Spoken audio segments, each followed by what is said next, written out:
Office colleague আছে যারা অনেক আছে বেধর্মী, আপনার খ্রিস্টান, জি, দেখা যাচ্ছে তাদেরকে অনেক সময় বন্ধু বলে দোস্ত বলে ডাকি অথবা তাদের সাথে মিশিয়ে, এটা কি আমার জন্য ক্ষতিকর হবে?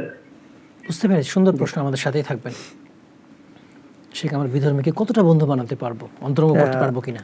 ইসলাম এখানে যে আমাকে নির্দেশনা দেয় সেটা হচ্ছে, আমি যখন একজন মানুষের সাথে সাক্ষাৎ করব, সে পরিচিত হোক অপরিচিত হোক, তাকে সালাম দেওয়ার কথা এসেছে। কিংবা কেউ যদি আমাকে অপরিচিত সালাম দেয়, অমুসলিমও যদি হয়, তাহলে তার সালামের উত্তরে এইভাবে দিতে বলা হয়েছে, ওয়া আলাইকা, এই শব্দটুকু বলতে হবে।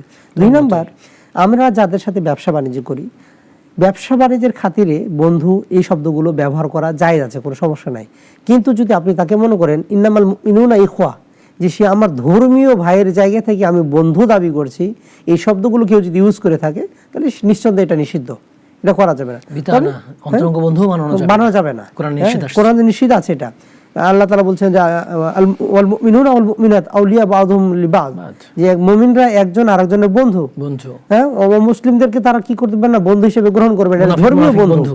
কিন্তু যদি ব্যবসা বাণিজ্য মানুষ হিসাবে, সেই হিসাবে তাকে কি হিসাবে ডাকবেন? আপনি তাকে হিন্দু বলে ডাকবেন? হ্যাঁ, তাকে খ্রিস্টান বলে ডাকবেন না? ভাই বলতে পারে, সমস্যা হতে পারে, ব্যবসা হতে পারে, সহাবস্থানের জন্য, কিন্তু অন্তরঙ্গ জায়গা দেওয়া যাবে, কিন্তু অন্তরঙ্গ এখানে জায়গা দেওয়া যাবে না। আল্লাহ তাআলা আলাম বিসওয়াব। জি, আমরা আলোচনা যাব। আল্লাহ তাআলা অন্য জায়গায় আয়াতে বলতেছেন যে যারা দুনিয়াতে সঠিক বন্ধু নির্বাচন না করবে, তাদের ভয়াবহতাটা কি?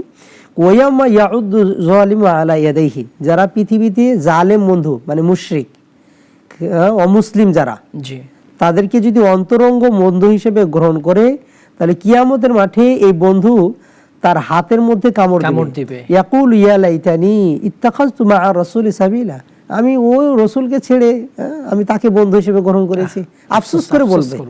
সে আরো বলবে, ইয়া ওয়াইলাতা, হায় আমার আফসোস, লাইতানি লাম আত্তাখিজ ফুলানান খালিলা, আমি যদি আমার ইসলামের জীবনযাপনে তাকে বন্ধু হিসেবে গ্রহণ না করে যদি আমি রসুলের আদর্শ গ্রহণ করতাম, আজকে আমার কতই না আমার কি ভালো হতো। আফসোস করে সেদিন বলবে, কিন্তু এই আফসোস কোনো কাজে আসবে না। সে আরো বলবে, লাকাদ আযাল্লানি, আমি যাকে বন্ধু হিসেবে গ্রহণ করেছি সে তো আমাকে ভুল পথে নিয়ে গেছে।